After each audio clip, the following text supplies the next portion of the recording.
Realizar investigaciones ante la existencia de prácticas desleales en el comercio internacional o de un incremento significativo de las importaciones que afecten a los productores nacionales es la misión de la Comisión de Defensa de Comercio, institución que es dirigida por Iván Ernesto Gatón, licenciado en Derecho con maestría en Estudios Diplomáticos, quien por demás es analista de política internacional y con quien discutiremos sobre las repercusiones de la crisis de Venezuela ante los tratados comerciales con los países de Latinoamérica, incluyendo el nuestro, quien tiene un acuerdo de facilidad petrolera Petrocaribe. Asimismo, la valoración del discurso del primer mandatario de la República, Danilo Medina Sánchez, quien se dirigió al país el pasado 27 de febrero durante la Asamblea Nacional.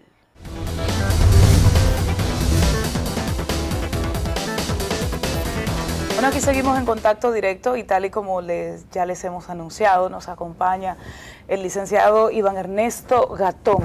Él preside la Comisión de Defensa Comercial del Ministerio de Relaciones Exteriores del país y también es analista de política internacional. Un placer que nos acompañe. No, gracias por la invitación, muy amables. Profesor, la Comisión de Defensa de República Dominicana en lo que tiene que ver con conflictos comerciales internacionales no es tan conocida y fue más conocida por un conflicto que hubo con Costa Rica, que creo que ya fue del todo superado.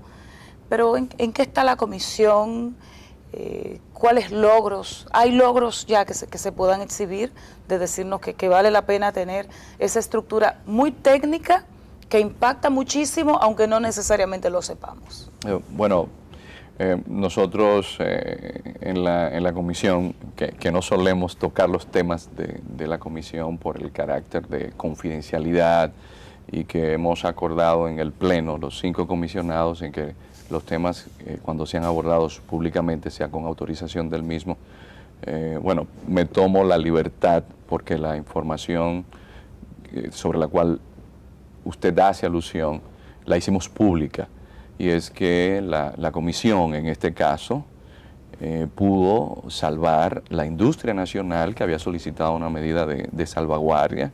Asimismo, hay otros casos. Se refiere al caso de tejidos tubulares y sacos de Rica, polipropileno con Costa Rica.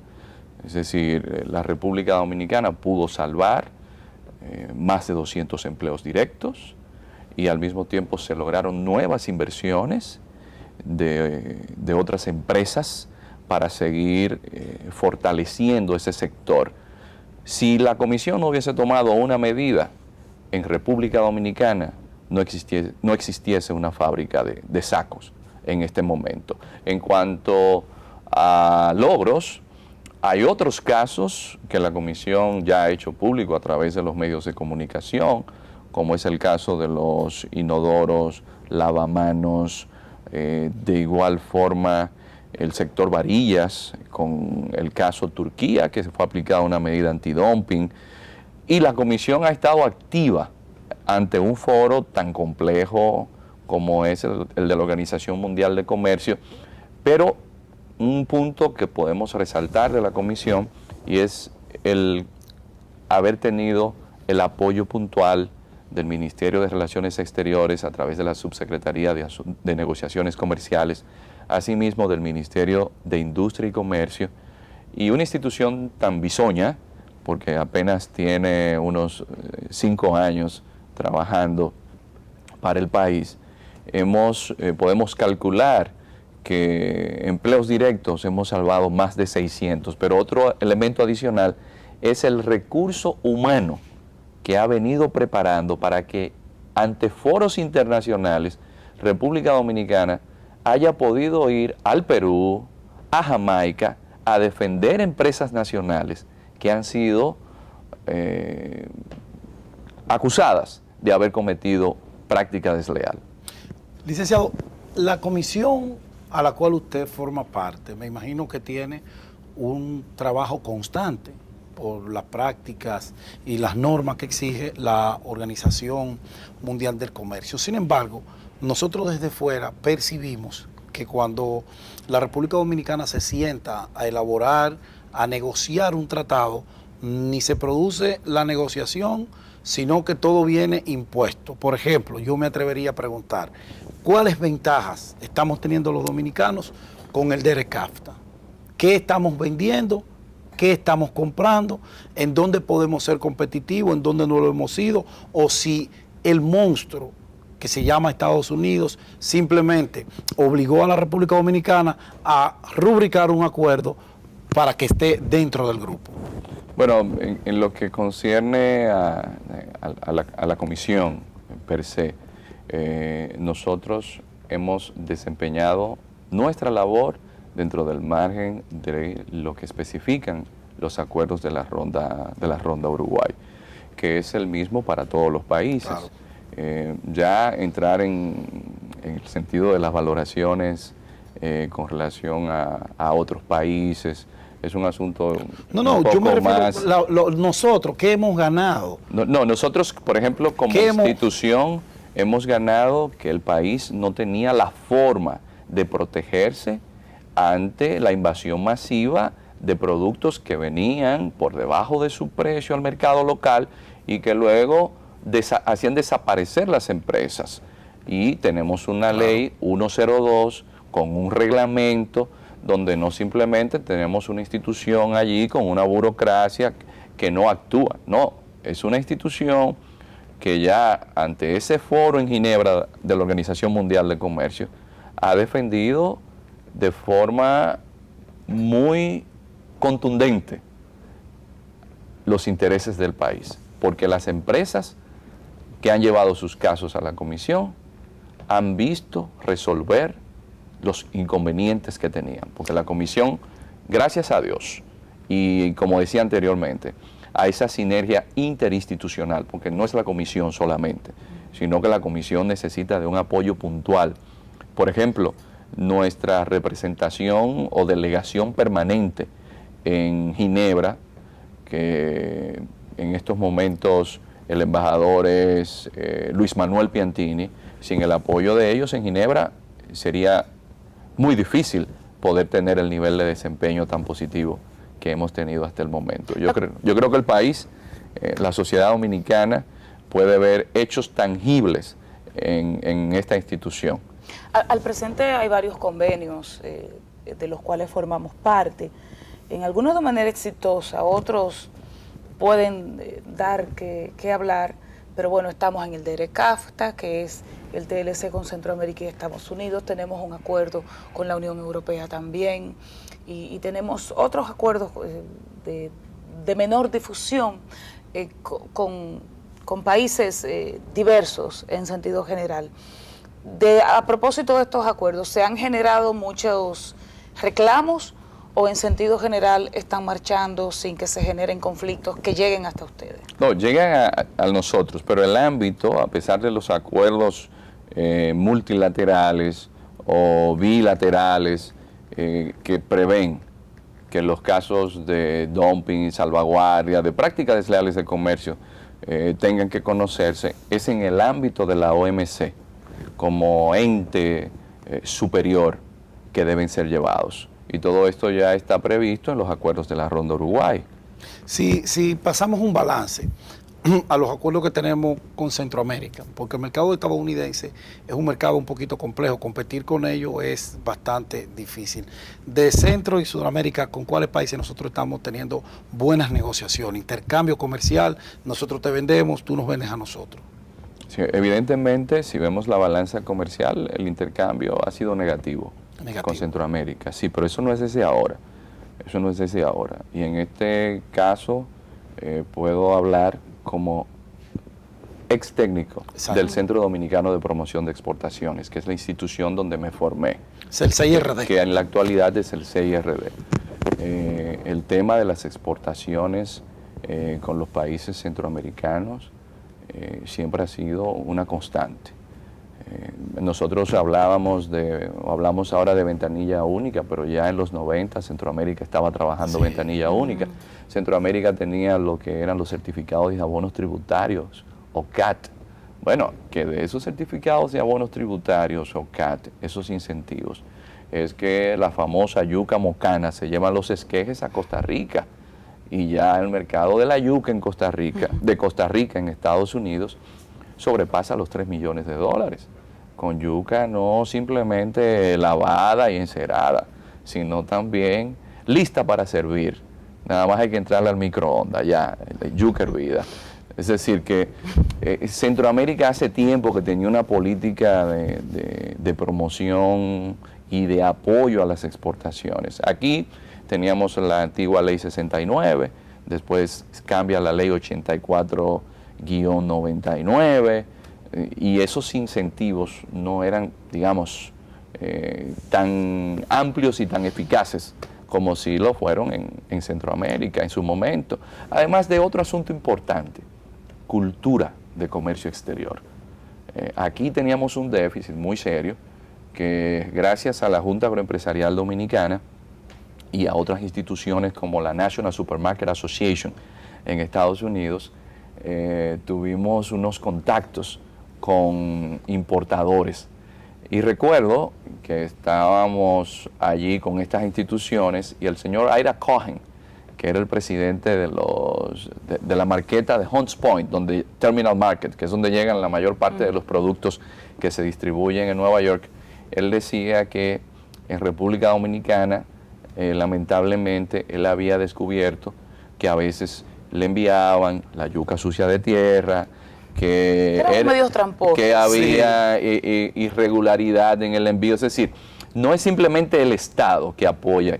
Si no hay un productor con conciencia de lo que es la cultura del comercio exterior, eso es muy perjudicial, porque después usted tiene otros países que son competidores suyos. Claro, que están al acecho, licenciado. Hace falta esa, disculpa Pedro, previo a la pausa, porque ya vamos a volver con otro tema, pero haría falta, o ya logramos esa sinergia, esa complicidad, gobierno, porque bueno, nos representa, pero del comerciante, del campesino que siembra, de todo el mundo. En los invernaderos y en el ámbito orgánico hemos sido exitosos, porque hay otra cultura, muy, muy exitosa. En el ámbito de los invernaderos, ahí podemos ver cómo el país en la actualidad exporta vegetales que no consumimos aquí.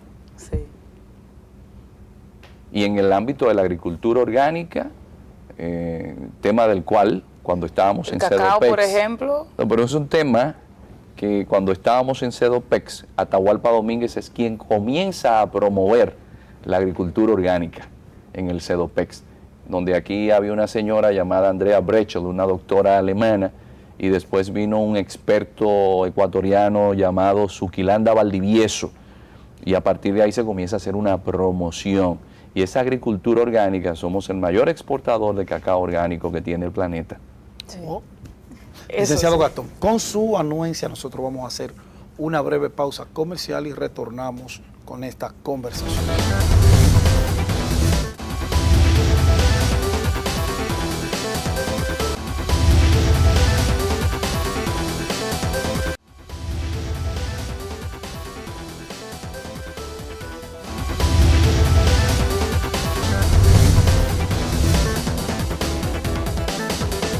Continuamos conversando con Iván Ernesto Gatón, analista internacional en Contacto Directo. Licenciado, el mundo anda un poco convulsionado. Nuestros vecinos se le cae la casa encima, muchas movilizaciones, pueblos desde la lejana Ucrania hasta la cercana Venezuela se levantan demandando cosas nuevas, políticas más incluyentes para la sociedad, para el pueblo, y tenemos, y quiero aterrizarlo, en Venezuela. Que lo que está pasando ya lo sabemos. Ahora, desde el punto de vista del analista, ¿qué va a pasar? ¿Qué se vislumbra en el pueblo venezolano?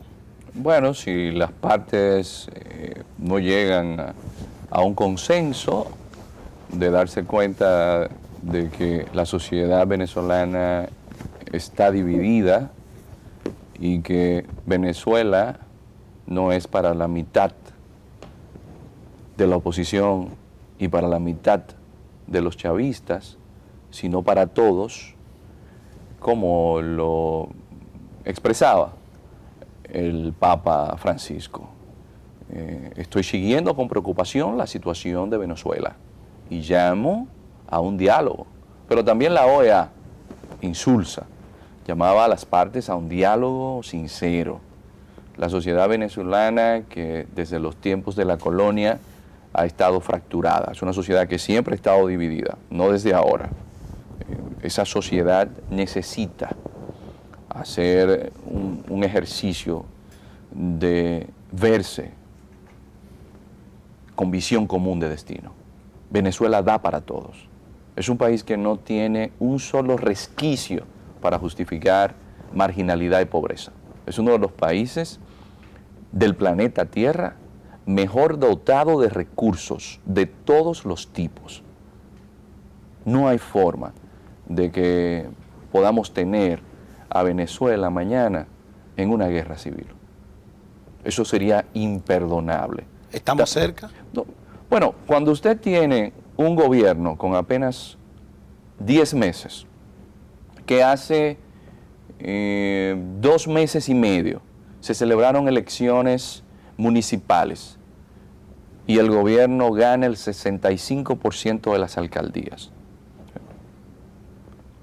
y que usted tenga a un gobierno enfrentado con una oposición que hace protestas, pero las protestas son exigiendo que ese gobierno que ha cumplido con todo lo que establece la Constitución en el orden legal, lo que permite legitimar un gobierno, renuncie, ya la situación llega a un punto de contradicción tal que tiene que llamarnos a la atención, porque hay que recordar lo siguiente. El chavismo está reposado, descansado en unas fuerzas armadas disciplinadas y autónomas. Pero también... ¿Podríamos hablar de una dictadura disfrazada? No, porque no estamos hablando de dictadura, porque en las dictaduras no hay una participación del voto. Y la mayoría de la población, quiera sí o no, en Venezuela, en los últimos 14 años, eligió el chavismo. Por esa misma fractura social que tuvo Venezuela, de una clase política como adecos y copellanos, que abusaron de forma tal de los venezolanos que crearon a Chávez y le dieron el piso, la base que hoy le permite a los chavistas estar en el gobierno con la mayoría. Pero no están haciendo los chavistas en el gobierno, quizás con una visión diferente, pero lo mismo que hicieron los copellanos, en el sentido de que gobernaron muy para un sector, de que se olvidaron del resto del país y de que eso lo que hizo fue acentuar la división, porque ciertamente los venezolanos, aquí nos mezclamos, allá no, allá o eres de Juan o eres de Juana. Entonces, no están haciendo los chavistas lo mismo que hicieron los partidos, que por su ineptitud, por su falta de integración, mandaron a Venezuela a ser un país con las desigualdades que es hoy.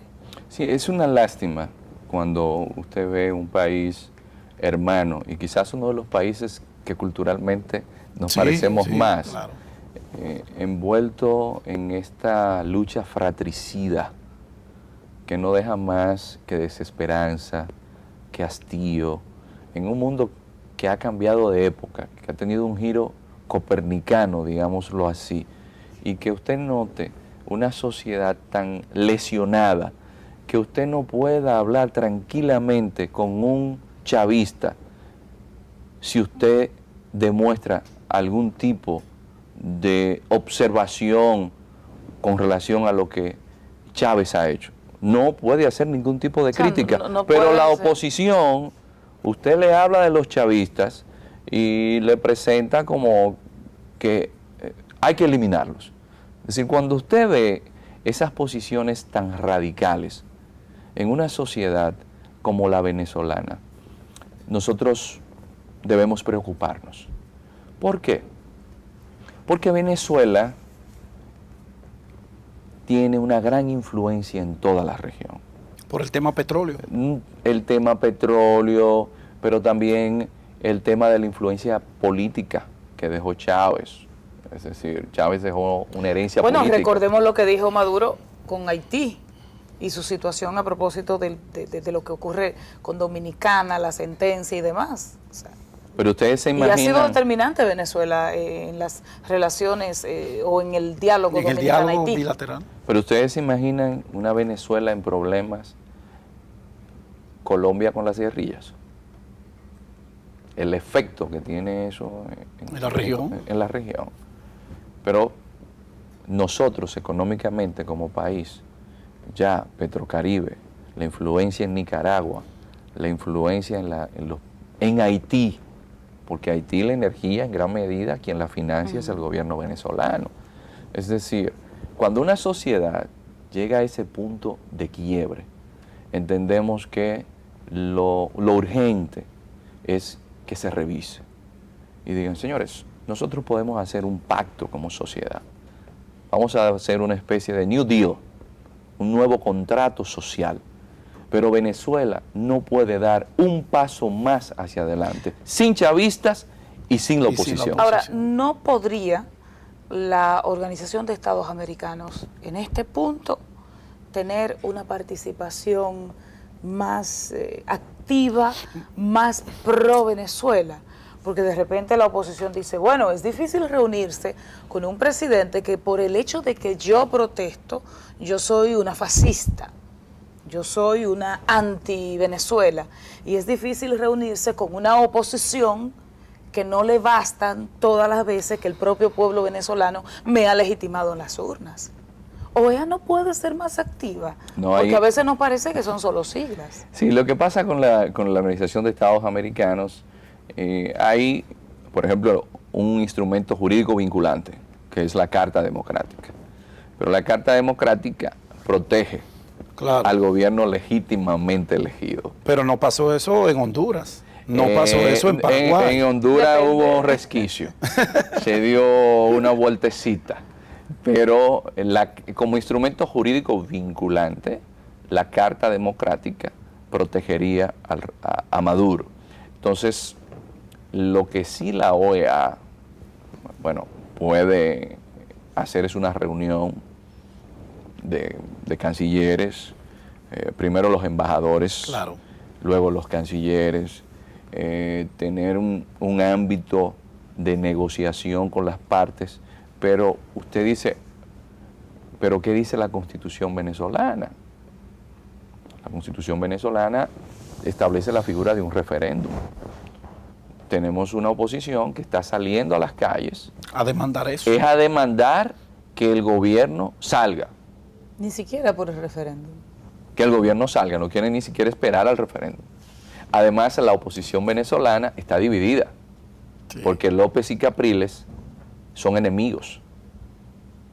Y en la mesa de la oposición, el gran problema es mantener esos actores cohesionados. Entonces, Capriles, que de entrada dice, no, vamos a manejarnos con cierta sensatez, López se le va adelante. Es más, y el más que radical. toma la prensa mundial y todo el mundo lo ve como un nuevo líder, es a López. Entonces, eso hace que Capriles ahora diga, si no me activo, me quedo fuera. Entonces, esa oposición no está unida. Entonces, imagínese usted que la OEA llama cuando apenas el gobierno tiene 10 meses. ¿A qué puede llamar la OEA? A decirle a la oposición, esperen lo que está establecido en la Constitución. Por eso es que Insulsa dice, la sociedad venezolana debe hacer un diálogo, pero un diálogo sincero. Es decir, la gente sale a la calle y protesta porque mejore esto, mejore aquello, pero no a decirle a un gobierno, mira, yo salí a protestar porque yo quiero que tú salgas del gobierno.